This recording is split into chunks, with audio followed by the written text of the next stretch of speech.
Well, good morning and good afternoon, everybody. Welcome to Bucking the Trend, Sustainable Solutions for Post-Secondary World Language Departments During Uncertain Times. My name is Tim Janza. I'm an affiliate with Gateway International Group and the project lead on Gateway's language initiative. It's a tremendous pleasure to present what we hope to be the first in a series of discussions with, by, and for leaders and practitioners in college and university world language education. As you know, a lot has been written over the past decade about the many challenges our field faces. So today we want to focus not so much on those challenges, even though they undoubtedly will inform our discussion, but on innovative solutions and a few exemplars of what has worked at the organizations and institutions represented on this panel. We hope that these solutions will in some form be applicable to your specific departmental and institutional contexts. For this, we're excited to be partnering with the ADFL, the Association of Departments of Foreign Languages at the Modern Language Association, and in particular its director, Dr. Dennis Looney, who will be moderating today's panel. Dr. Looney has been director of the MLA Office of Programs and director of the ADFL since 2014. From 1986 to 2013, he taught Italian at the University of Pittsburgh, where he was also chair of the Department of French and Italian for 11 years, as well as assistant dean of the humanities for about 3 years. Dr. Looney will be joined by three distinguished and experienced world language education leaders. Dr. Caroline Kostabl is professor of German and former chair of the Department of World Languages, Literatures, and Cultures at the University of North Texas. She has been an active member of the profession for more than 30 years. Her scholarship, teaching, and service have been recognized with awards from the American Association of Teachers of German and the Southern Conference on Language Teaching. Dr. Christie Santos is director of the School of American and Global Studies and associate professor of Spanish at South Dakota State University.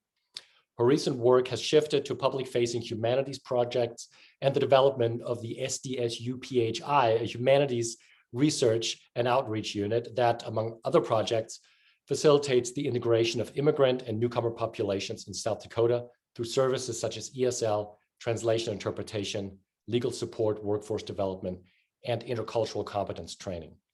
And finally, Dr. William Nichols is chair of the Department of World Languages and Cultures and associate professor of Spanish at Georgia State University. He's also the director of the Center for Urban Language Teaching and Research, Culture, which is a Title VI National Foreign Language Resource Center funded through the U.S. Department of Education. Dr. Nichols served as the president of the ADFL in 2017 and was also a member of the association's executive committee from 2015 to 2018. So before I turn things over to Dr. Looney, I ask that you please use the chat in this meeting to ask any questions that may come to mind. We have enabled, and we hope it's going to work, a handy-dandy function that actually allows you to upvote any of the questions or comments by clicking on the thumbs up icon next to those comments.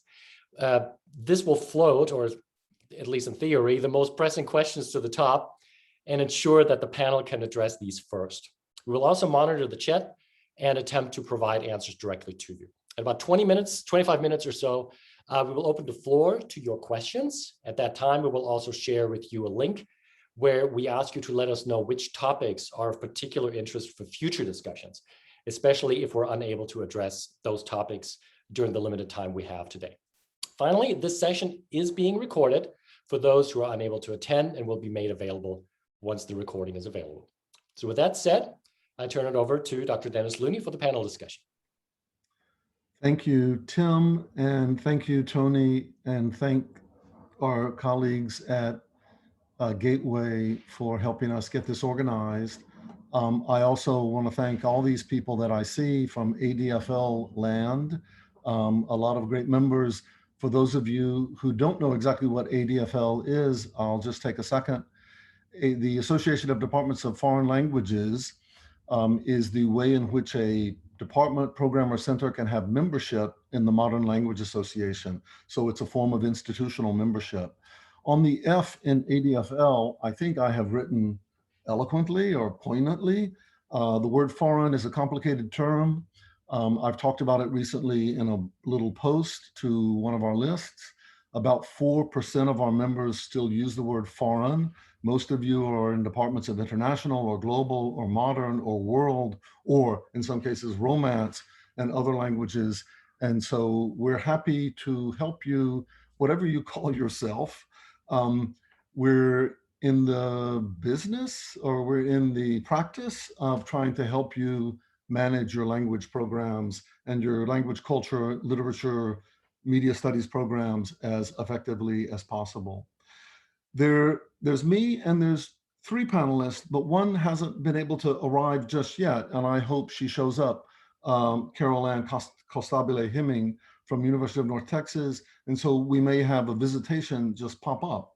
But before that happens, I'm going to just get us started with a question that I'm posing now to Bill and Christie, starting with Christie.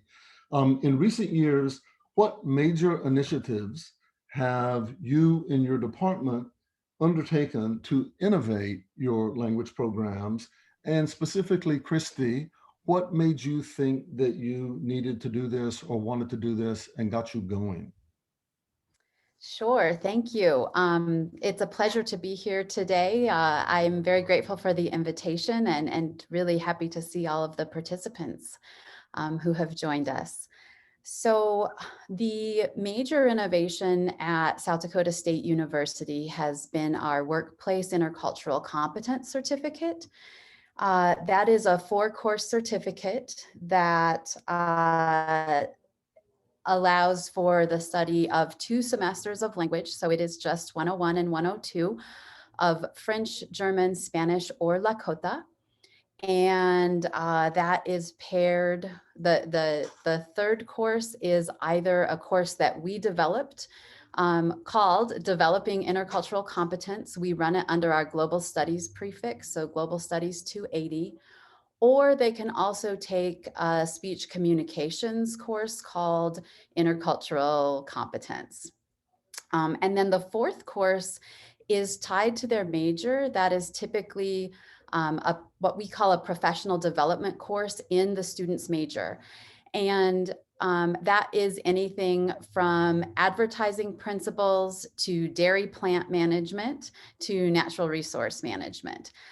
It is typically at the management level. And as you can tell from the title of the courses, we do have a significant emphasis on agriculture.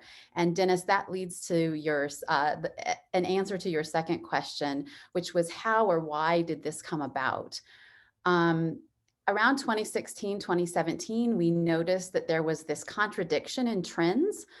So we were seeing this increased demand for language study, intercultural competence training from the community, but yet a decrease in support from the regental system. We knew that something wasn't quite fitting together. And about that time, an agricultural processing plant was meeting with our agriculture college and actually noticed, we get great student preparation in dairy science, animal science, but your students don't know how to communicate with our 24 plus languages that are spoken on the floor. And so, we said, well, let's try and do something to fix this. And that is where the Workplace Intercultural Competence Certificate came about. And I'll stop there so that the other panelists can also share their stories. But, I'm happy to break down what the rationale is behind those courses in the certificate. Okay, I'm going to come back. I'll take you up on that in just a minute, but I want to give the microphone to Bill and ask the same question. One successful, effective, or a couple of successful, effective initiatives that you've undertaken, and why? All right, thanks, Dennis. And thank you, Tim, for that kind introduction. And thank you, Tony, for the invitation to participate in this webinar.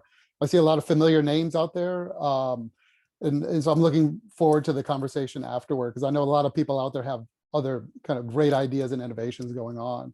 I'll start with the why first. What we try to do is identify kind of a problem in the department. And one major problem that I think maybe all of us suffer from is retention from our lower division into our upper division courses. So, there's this kind of imbalance that like the vast majority of our credit hours are generated at the lower division, 1,000, 2,000. and fewer and fewer students actually are going into upper level courses. And so one summer day, a slow day on campus, I had our student assistant start pulling information from our peer and aspirational universities about who offers certificates. So I think a common thing in this innovation aspect that Christie and I were thinking about was, okay, well, what's something in between the language requirement, a major or a minor, like where's that sweet spot in the middle? And so for us, like we pulled information, I looked at different types of certificates, but I wanted something that would incentivize students to continue studying after they were finished with, say, 2002. So we developed what was the Certificate of Language Ability. And this was, originally it was titled the Certificate of Language Proficiency. And I knew from the get-go that I was willing to come off of that term if there was any pushback. And so we did, like, it was one of those kind of negotiating points. I was very strategic about what I was willing to give up. I didn't want it to be a certificate in languages. I wanted there to be some sort of qualifier that the student walks away with some sort of ability or skill. And so we had conversations with students, would they be interested in doing this? And I talked with our Office of Academic Assistance, where the advisors are, and they were key, because what I didn't want was this to be a standalone certificate. So we talked about strategies where this could be held jointly with a minor or a major. And that was the big incentive. Students are looking for credentials. That's what they told us. And so this was a very important conversation. And we were hearing similar things as Christie had mentioned, of employers and kind of people in the community saying that they wanted students to have some sort of kind of language or cultural competence. And so we developed this. So with a minor and a major, a student could get a C or higher and still walk away with a minor. But for the certificate, it's a kind of distinction within the minor or the major. They need a B or higher in specific classes. And we offered enough classes in all of our languages that all of the languages could participate. So this is also a kind of democratizing effect through curriculum, where now other languages had a seat at the table and could think of ways to recruit students. And so it wasn't so much a recruitment effort as much as it was a retention effort to use curriculum to leverage credit hours at the 3,000 and 4,000 level. Excellent. Thank you both for that christening of the conversation, for getting us going. I just want to say, I could do this as a fake question, but I'm going to make it a statement. Both Christie at her website for South Dakota State University, for her department, her division, and Bill have information on the websites for these respective certificates. So you can Google and find those, and that'll be really, really helpful.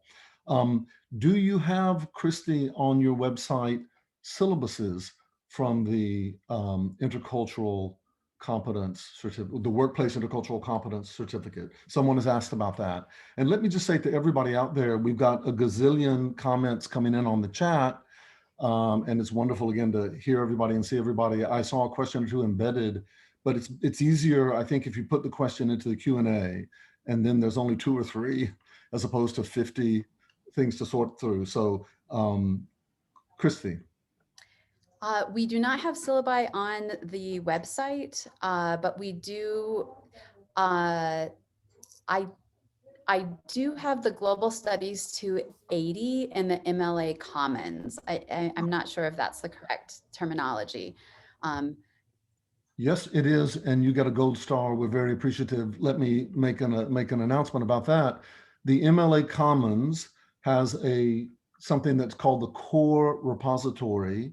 It is where you can archive anything from a published essay to a syllabus, to a pre-publication, a draft of any sort, and you get a distinct DOI, a digital object identifier indicator, and it has a real presence and identity on the web from here to eternity. So take advantage of that for your syllabuses if you want to do that. It's a good place to go look for other kinds of syllabuses, and maybe Christie, at the right moment, you can share the link, or someone can contact you and get the link later. That would be the way to do it, I think. So you're happy to share some syllabuses if people have questions about that. Absolutely. And I should say that maybe this is the place to do it, since we are talking about syllabuses, is one thing that we did so with the certificate, we are very upfront about the fact that this certificate is not going to make you proficient in a language. That is not our goal. Like Bill mentioned, our goal here was really to attract a new pool of students who would not normally take a language course. So at SDSU, 3 to 4% of all students have a BA. So only 3 to 4% of all of our students, of 12,000 students, will encounter a language requirement. And so we really wanted to open this up to those other students and get them in the door. And so what we have said is that what 1 year of language study does is it teaches students empathy for folks from different cultures. It teaches people to communicate across difference. It gives you basic intercultural competence skills. We are very explicit and overt about our instruction in all of our gen ed courses, so 101 through 202. At the time we brought the certificate online, we also went through and did an overhaul, not an overhaul, we were already doing many of these things, but we just wanted to make sure that we could actually deliver what we were selling, what we said we were providing. And so we embedded explicit cultural models in our 101 through 202 courses that talk about what is intercultural competence, what is global citizenship, what is language and culture empathy look like. And so I would be happy to provide the syllabi as well. We don't have all of them up just because it's a handful of them. It's quite a few, but I would be happy to share those. The core repository would be a great place to make a little module or node where those could be deposited. That would be a good thing. Thank you. Bill, here's a question for you with a follow-up for both of you. You said that you moved away from the word proficiency, but is there a kind of proficiency assessment built into the credentialing process? Not at this point. We wanted to keep it simple and get it approved and get it in the book. So right now it's based on, a student achieves the certificate basically through their grade, a B or higher. But with the recent, we just went through an APR. And so part of the action plan is to start including within each of our degree programs, the certificate included, a kind of measure of proficiency at different points. I don't know that we'll establish benchmarks or say a student cannot receive the certificate if they don't reach a certain level of proficiency. I think it'd be more kind of informational for us to know kind of where students are at different points in the Here's a quick question for both of you. Are these certificates reflected on the transcript? You're nodding. Bill. Yes. That was a deal breaker. I said it has to be reflected on the transcript. Fantastic. Otherwise it's invisible. And what's the point of a credential that's invisible? Yeah, very good. Well, we hope that the knowledge is in there somewhere, but it is good to have a flag that advertises it, a badge that shares it. Christie, at SDSU, have you considered adding a global experience component, perhaps in lieu of something like the management course, that might draw in more broadly, might appeal to other majors more broadly, so political science students? And in fact, Christie, can you take a second and describe your department, your division? I keep calling it a department. And can you say the whole name again? I can. So we are actually the School of American and Global Studies. And we were formed through a merger between two already interdisciplinary departments. So it was the Department of Modern Languages and Global Studies and then the Department of History, Political Science, Philosophy, and Religion. And so we house 7 majors. We added American Indian and Indigenous Studies, French, German, Spanish, Global Studies, History, and Political Science. And then we have, I think, 4 more standalone minors, so Philosophy, Religion, Legal Studies, and then the Workplace Intercultural Competence Certificate. So the short answer to that question is yes. The certificate has been evolving. We actually just went through this month and put forward a series of new courses that would count as that 4th elective. And in part, it was a response to what Bill is saying. You know, in our heads, when we conceptualized this, we really were trying to get at students who didn't have a minor or a major in the language already, thinking, well, those students already come out with those skills. But the students really, they love the credential. Right? They love seeing that additional item on the transcript. And so we've had a host of students ask us if they could pursue the certificate, even if they're already getting the BA or a language major or minor. And so we added a 4th course, or we have not yet added the experiential learning component. So a global experience, I think, was how the question was framed. But that is something that we have, I'm sorry about that, we have been discussing, and is something that we will look at next year. We are also, there are some other curriculum items in the work that would make that somewhat easier. So I guess I will end there. Yeah, I'll stop there. Okay. Heritage language students are a feature of some things that people are saying and thinking about. So Bill, how do heritage language students feature in, and specifically, Bill, have you thought about the seal of biliteracy and its potential replacement or competition, or how does it fit in with the certificate of language ability? Yeah, that's a great question. And actually, I was thinking about the seal of biliteracy because that was really the inspiration for our certificate, was seeing the seal of biliteracy kind of passed here in Georgia some years ago. And the fascinating fact about that is it originated in a committee on tourism and economic development. It wasn't an education committee, right? So you start to see how pieces fit together.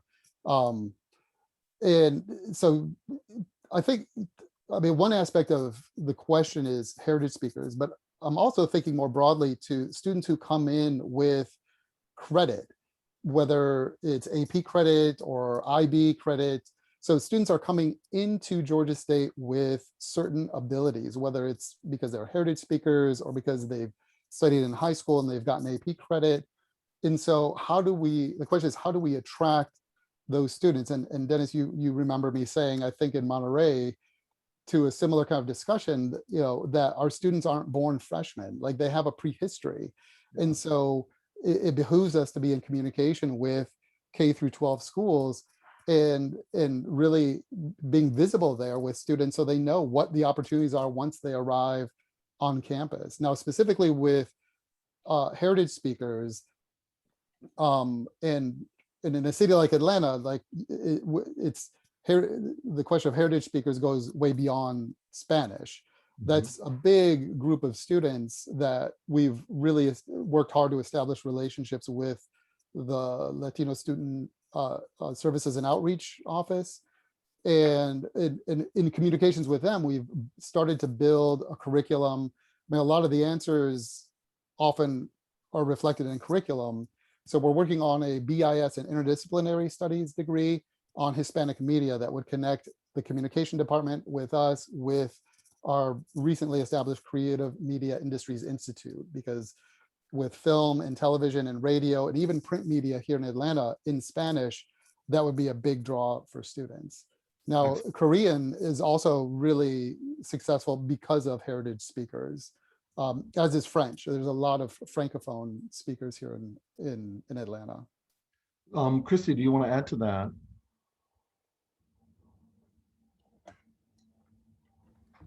I was kicked off momentarily. Can you rephrase the question? I'm sorry. If you would like to add anything to the impact of heritage speakers on your division in general, but also specifically on what you've presented to people that they're very excited about, the workplace intercultural certificate, competence certificate. Yeah, I guess I would say a couple of things. First, I'll start with the certificate and just an interesting tidbit that we did not know when we got the certificate, but in our regental system, certificates are actually counted the same as majors. And so we, after adding this certificate, went up 28 majors in languages. So that was a lovely and very pleasant outcome that also got us some notice with the administration and the regents saying, you know, wow, what are you doing there? So that was very exciting. As far as heritage speakers, that is a fairly new phenomenon for us in South Dakota. It is definitely tied up in the certificate. Part of the demand that we were seeing from the community was due to the fact that South Dakota for several years has had one of the fastest growing Spanish-speaking migrant populations in the country. So they're not huge numbers as far as absolute numbers, but in terms of percentages of the population, it is a significant increase. So we are starting to see heritage speaking students at the university level, but certainly not in significant numbers. More of what we're doing with those communities right now is in terms of outreach.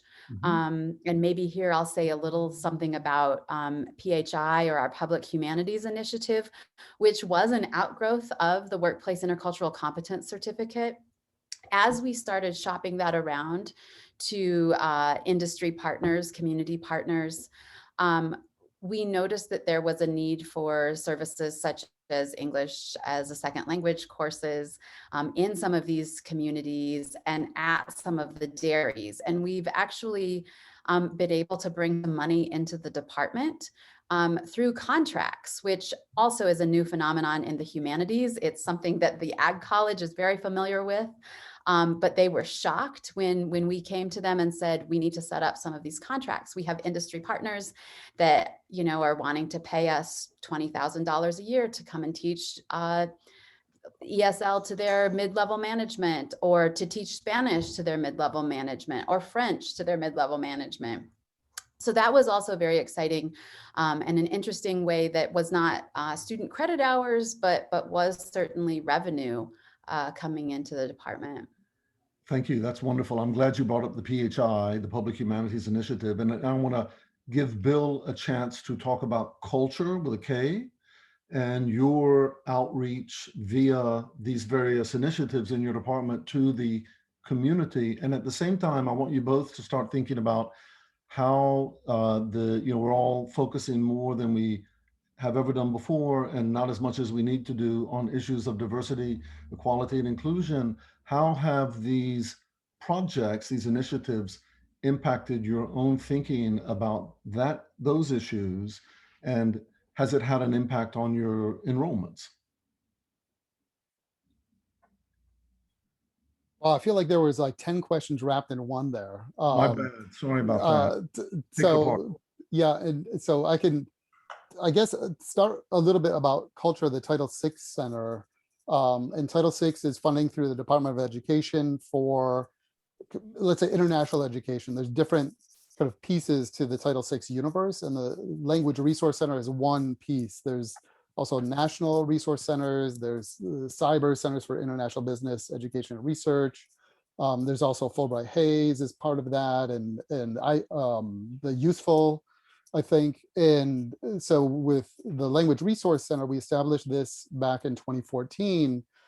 And the focus was one in which we really tried to align with the values of Georgia State, specifically regarding graduation rates and the focus on retention rates with historically underserved minority populations among the students. And so a lot of what we do is try to advocate for languages from a social justice point of view, where students who have global skills, whether that include language ability as well as cultural competence, are vastly more prepared for a global economy. And so all students benefit from developing themselves as global citizens, but especially for students who sometimes haven't been out of the state of Georgia, like this is really important, and it can give them a leg up when they're entering the market and competing with other students at other universities have gone abroad and maybe have done internships abroad, but but they have other demands on their time and whatnot. So there's two major initiatives that we have organized through Culture, which is the Center for Urban Language Teaching and Research that Tim had mentioned. One is World Languages Day, in which essentially our goal is to take out the middleman, which is me. I'm talking to students and I'm talking to people in the community. And our idea with that was to get people in the community to talk directly with students about the need for languages and cultures in different career pathways. And so we'll bring American Red Cross, the Social Security Agency, DEA, NSA, but then also Peace Corps, you name it, nonprofit organizations, and as well as businesses and government agencies, to tell students why they should be studying a language. And we'll have, when we're doing it face-to-face, we'll have upwards of 1,000 students come from different parts of Metro Atlanta, as well as far away as Savannah. We did it virtually last fall and had 6,000 registrants from all over the country. The other event that we do is in the spring, and that's essentially when it was face-to-face, is a luncheon in which we bring a keynote speaker and they talk about the importance of global competence in different career fields and whatnot. And this year we have a speaker that will address specifically the question of diversity, equity, and inclusion through the lens of language and culture. And I can send that information out through the ADFL listserv. It'll be open to anybody who wants to join in. Thank you so much. That's very good. I'm monitoring the Q&A, and there are things coming in, and there are other things that are also coming in on the chat. So I'm juggling and balancing. Here's a question via the chat. I want to know what the panel thinks about virtual language learning through the many platforms out there now catering to higher ed. So this is sort of an ed tech question. Do you feel threatened by these disruptive technologies, or do you feel threatened in any way, or is it having an impact on your own work in a positive way or a negative way, or is this a way to supplement a different kind of instruction, say residential instruction? Christie. I would say, I mean, it's sort of hard to talk about in the abstract if there are like specific platforms that might be, I might be able to answer a little more directly, but I would say in general, one thing that we have really tried to do is respond to very local needs. And I think that has been critical to our success. So I don't really feel threatened right now. I suppose that could change. But right now, the services that we're offering and even the courses that we're offering are really directed at South Dakota's experience with migration, diversity, equity, inclusion issues. And so I feel that we've been able to speak in a very meaningful way to that, and people really are coming to us as opposed to going to external platforms. I will say that we have experimented a bit with some of the virtual study abroad options. And those have been, our students, of course, have not found them as fulfilling as actual study abroad, but it has certainly helped us out during the pandemic in a pinch for students who simply could not get those credits any other way. And I could see there being a place for those in the future. Excellent. Bill? So I do not feel threatened. I rarely feel threatened. I think that's, I can understand that response, but I think, you know, what I try to do is anticipate trends or anticipate needs, or, and as Christie mentioned, you know, what are the local needs? And I mean, so what are the local needs on the one hand, but also listening to upper administration. And Tim and I actually have, I'll say it's a great article that is speaking the foreign language of upper administration, and so really kind of honing in on what is it that are the kind of priorities for upper administration, and how can we as a department align with those? And so online education has been one of those kind of buzzwords for a while. And back in 2016 at our annual retreat for the department, I invited the people from our Center for Excellence in Teaching and Learning to come and talk with faculty about how to transfer or to teach on language courses online. And there was a lot of pushback, and people said, you can't do it, it's impossible. And so, but I think it was a good way to break the ice and for people to at least start contemplating, even if their first contemplation was an absolute rejection. It started a conversation, and I think this is where the language lab plays a really vital role, you know, as we reimagine the physical and ideological space of the language lab in an online world. For example, transitioning to the pandemic and to virtual or remote learning and teaching, our language lab director was key in prepping faculty with skills in very specific platforms for video conferencing and whatnot, but then also transferred all tutoring to an online format. So she played a key role in our successful pivot.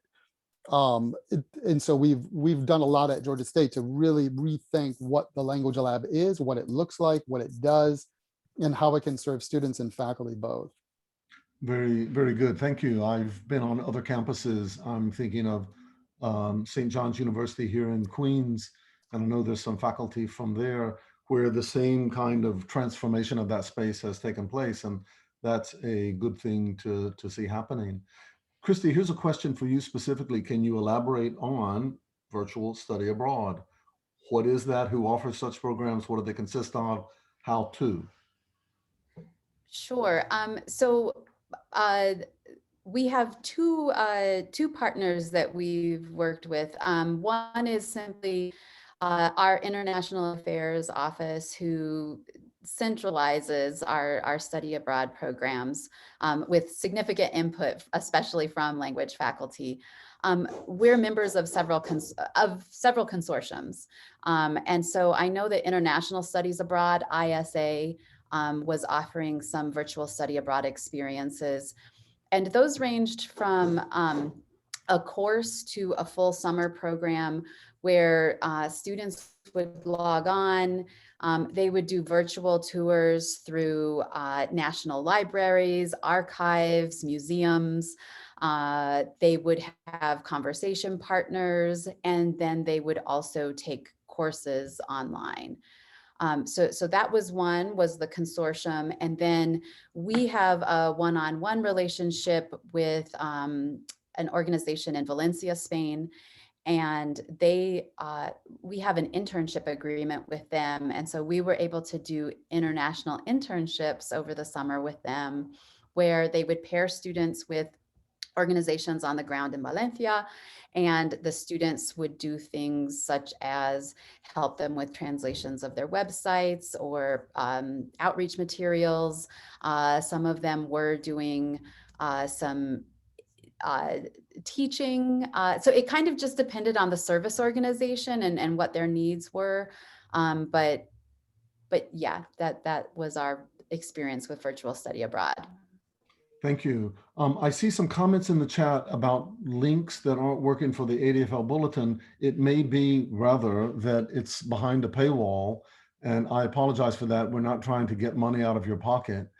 Anybody who wants one of the articles that we've talked about that you can't access, write me an email and I'll just send you a PDF. I've asked my colleague to put something into the chat and it might work, but it might not. And so write dlooney@mla.org.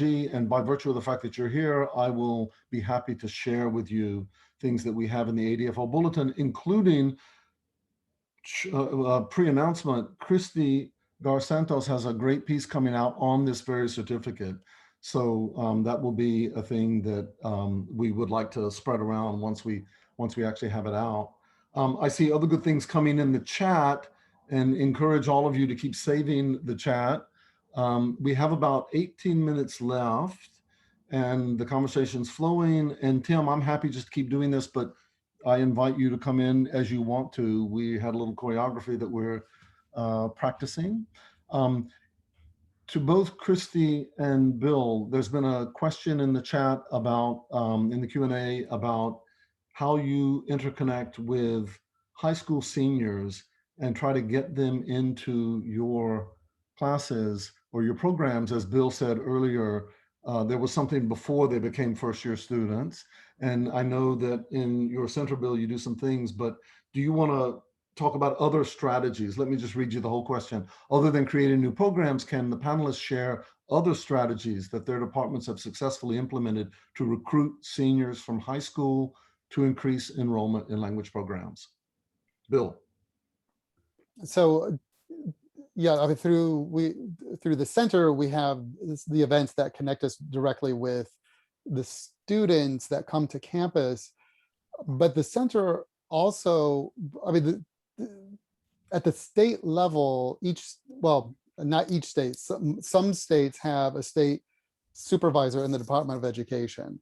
They have a listserv that goes out to all teachers in public schools in the state, and another listserv that goes nationwide. So what we've done, and Georgia has a very robust structure of districts supervisors for languages. So we are really connected with those people who are the big advocates for us with teachers, as well as and the teachers with their students.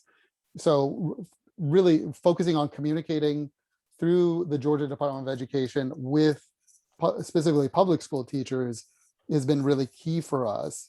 Now on campus, so I don't know that I do a lot of recruitment with seniors, let's say, but when students come to campus, since I became chair, we have had a solid presence at any freshman orientation. For a long time, we were the only academic department there when they were coming, and they would have a kind of fair, if you will, where different offices had different tables, and we were right there. And that's, for example, when I talk with the communication department in the college, they're really trying to push departments away from print materials. I said, no, I need some sort of physical thing that people can walk away with.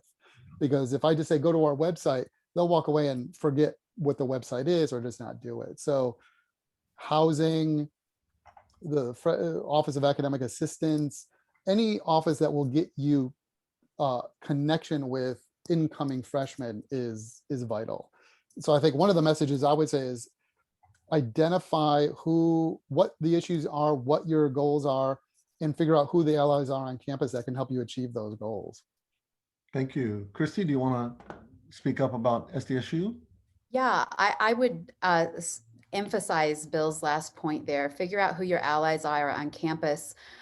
We haven't done a lot of recruiting off campus because we know that only 4% of the students on our campus are taking languages or are exposed to languages. We actually have increased that significantly by drawing folks who do not need to take a language. But the way we've done that is once we've identified those allies on campus, and the certificate was helpful in that, but you wouldn't need it. We then go, most of our programs have first year seminars or freshman seminars or intro to, X study. And so we asked if we could have 5 to 10 minutes of their time during advising season and registration season to go in and talk about the benefits of language, even if that's simply the gen ed requirements.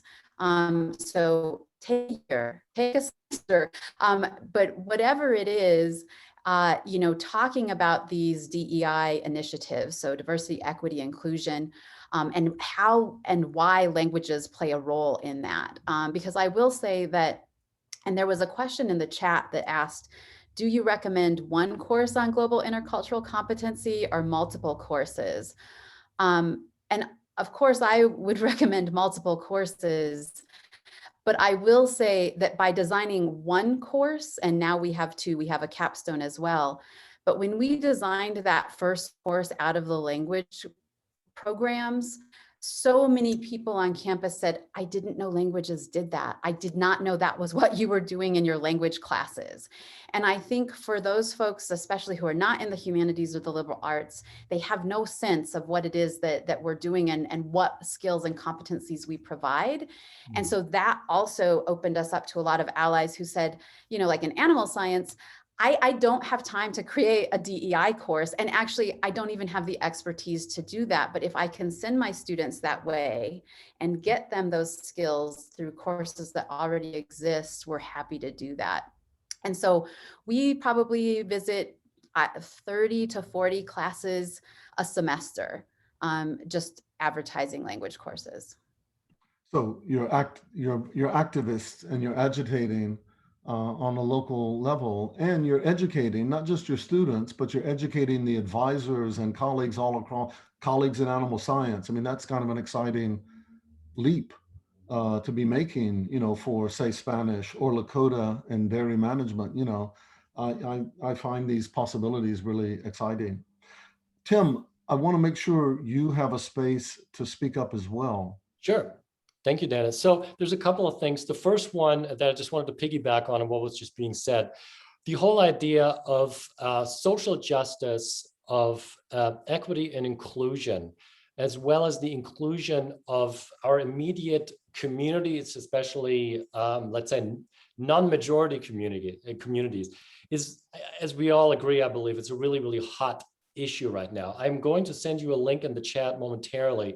I recently published a white paper with the Institute of International Education that addresses actually the leadership components of bringing in our local communities and really increasing access and equity in international education. And I encourage everybody to really view language learning and intercultural learning. I'm sure you already are, but maybe not to the extent possible, to really include it in your institution's internationalization strategy.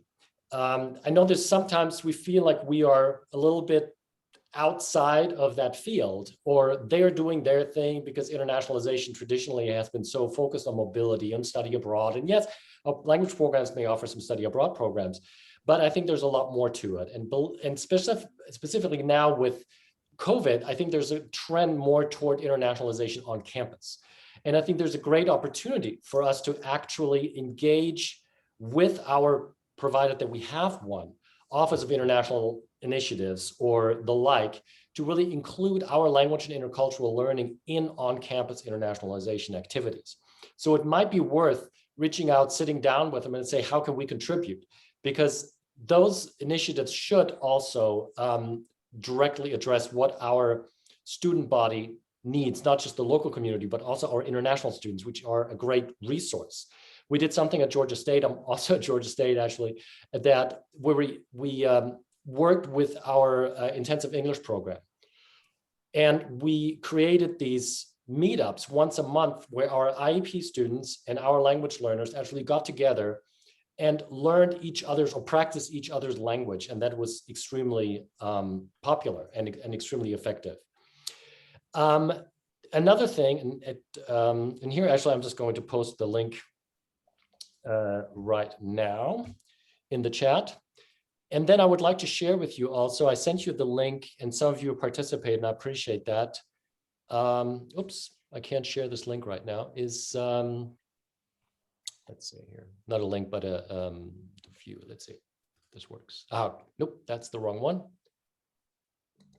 what I wanted to show you is this, actually.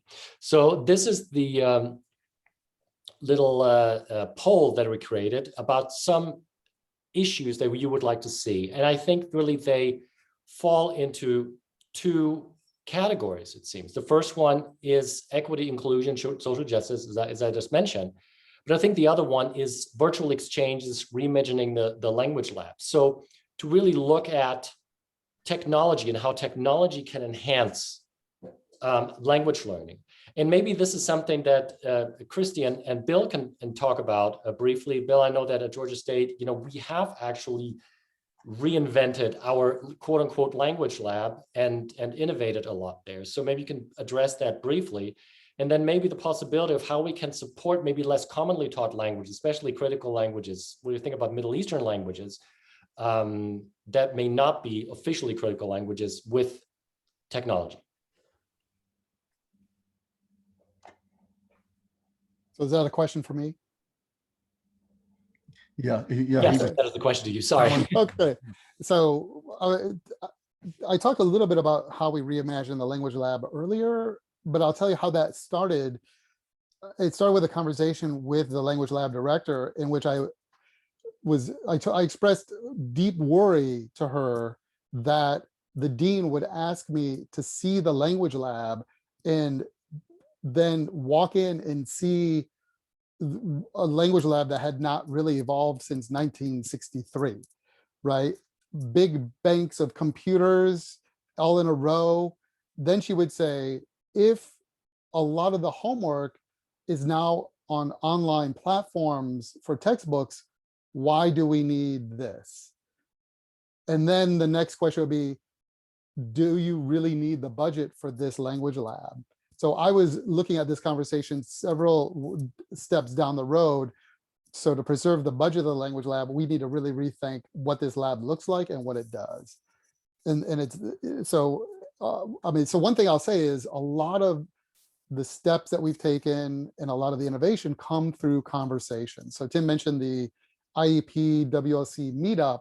That came up because I went to a coffee and bagels with the at the Office of International Initiatives and ran into people from the IEP program there. We were just chatting about how great, and it just came up organically. So I think the message I would like people to walk away with is what we said before, figure out who your allies are, but get out of your office and go see them, socially distance, of course, but go have a conversation virtually, in person, or whatever, and figure out what the common interests are and how you can work together. Collaboration is key.